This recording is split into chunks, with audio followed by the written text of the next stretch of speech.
नमस्कार। TV 15 education की इस शानदार डिजिटल लेबोरेटरी में सभी का बहुत बहुत स्वागत है। मैं हूं anchor Dinesh Kumar Pandey, director producer, university 15 education, Patna, Bihar.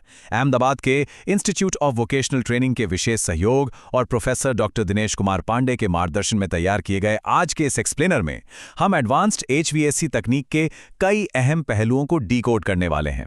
तो चलिए बिना किसी देरी के इस रोमांचक सफर को शुरू करते हैं। आज के एजेंडे पर एक नज़र डाल लेते हैं। हम इन्वर्टर एसी, डायग्नोसिस, पीसीबी और एरर कोड्स, बड़े पैमाने की VRV और VRF टेक्नोलॉजी, फील्ड पर एसी इंस्टॉलेशन प्रोसेस और सबसे आखिर में वैक्यूमिंग के क्रूशियल रोल को कवर करेंगे।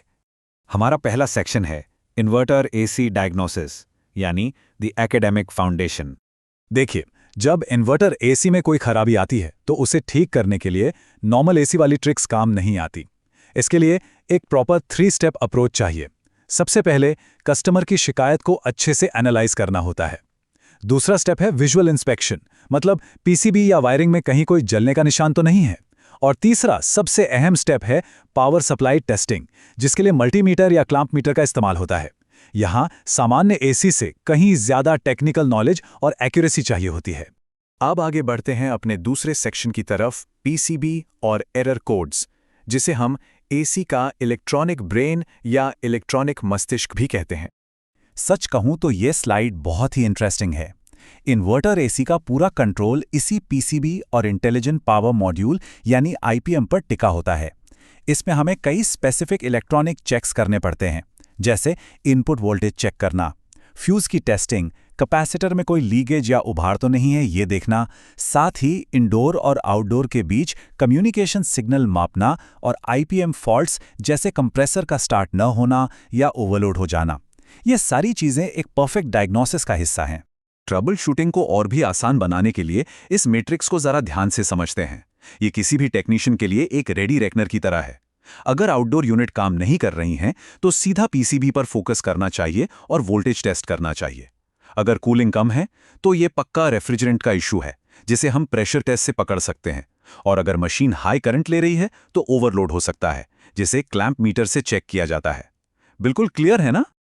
चलिए अब रुख करते हैं सेक्शन 3 का, VRV और VRF टेक्नोलॉजी, यानी बड़े पैमाने की cooling.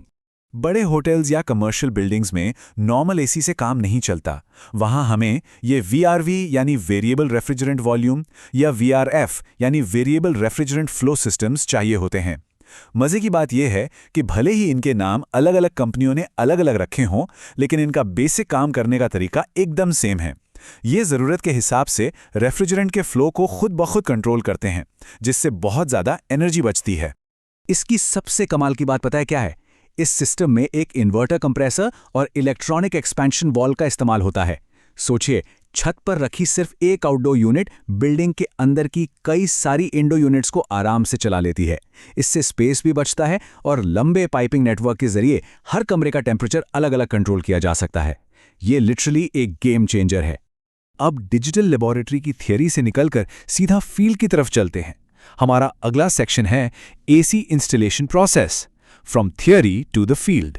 Institute of vocational training के साथ फील्ड पर जाते ही सबसे पहली चीज जो समझ में आती है वो है परफेक्शन। मार्किंग करते वक्त बबल लेवल का इस्तेमाल एकदम मस्ट है। दीवार में ड्रिल करने के बाद जो 3 बाई 3 इंच का होल हम ड्रेनेज के लिए बनाते हैं ना, उसमें हल्का सा स्लोप या ढलान देना बहुत जरूरी है। नहीं तो क्या होगा, पानी बाहर जाने के बजाय सीधा कमरे के अंदर टपकने लगेगा। पाइपिंग का काम बहुत ही डेलिकेट होता है। कॉपर पाइप्स को हमेशा स्प्रिंग बेंडर से मोड़ना चाहिए ताकि वो पिचके नहीं। और हाँ, सिल्वर इंसुलेशन टेप लगाना बिल्कुल नहीं भूलना है, ये टेम्परेचर को मेंटेन रखता है। एक और प्रो टिप, फ्लेयरिंग नट्स को कसते वक्त हमेशा 2 एडजस्टेबल रेंच का इस्तेमाल होना चाहिए ताकि पाइप में कहीं कोई क्रैक ना आए। अक्सर लोग मैकेनिकल फिटिंग पर तो बहुत ध्यान देते हैं, लेकिन इलेक्ट्रिकल फिटिंग भी उतनी ही क्रूशियल है।